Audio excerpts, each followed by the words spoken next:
আবার কবে আসছেন? দীপু আসতে পারেনি বলে আপনি খুব খুশি পেয়েছেন। তাহলে আমি আরেকবার ক্ষমা চেয়ে দিচ্ছি। ও একেবারে ছেলে মানুষ কিচ্ছু বলে কিরকম?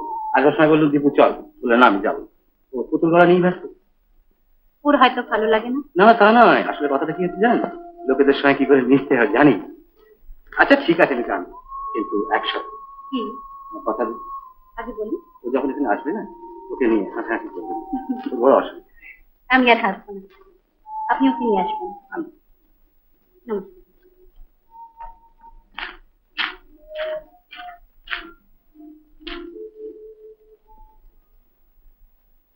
কে?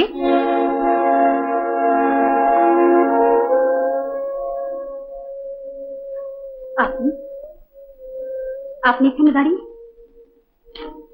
আগে না, মানে আমি এখান থেকে যাচ্ছিলাম, শান্তুর গলার আওয়াজ শুনে এখানে ঢুকে পড়েছি। শুনুন, আজকের দিন আমার দরজা থেকে ফিরে যাবেন? না না তা নয়, মানে আপনার জন্মদিনে। আমার জন্মদিন, সে কথা আপনার মনে ছিল? একবার ভিতরে আসবেন না? আসুন।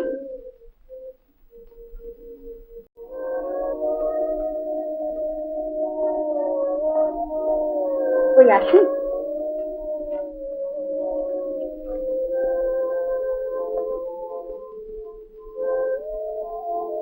দেখুন, বলুন।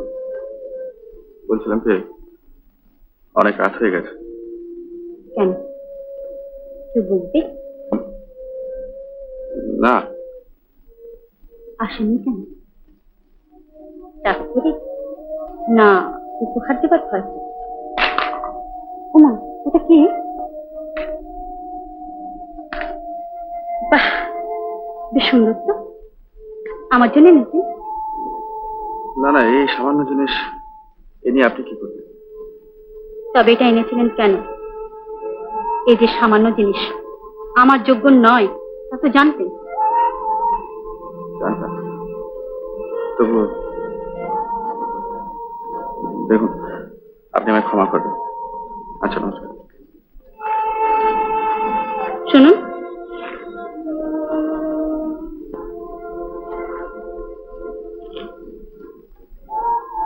আপনার বন্ধুকে দেখে শেখা উচিত ছিল, কোথাও যেতে হলে মাথা উঁচু করে যেতে হয়, কিছু দিতে হলে এবার জোরে দিতে হয়, আর তা যদি না পারেন জানাবেন।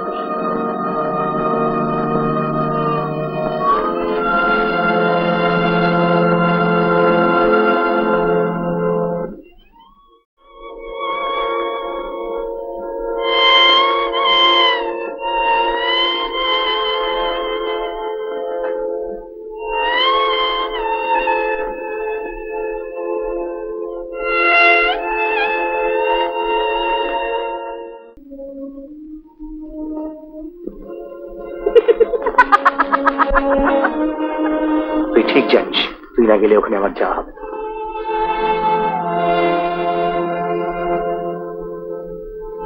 ঠিক এই জন্যে ওরা তোকে নিয়ে এত হাসাহাসি করে। লোকের সম্বন্ধে কি করে কথা বলতে হয় আজ তুই শিখলি।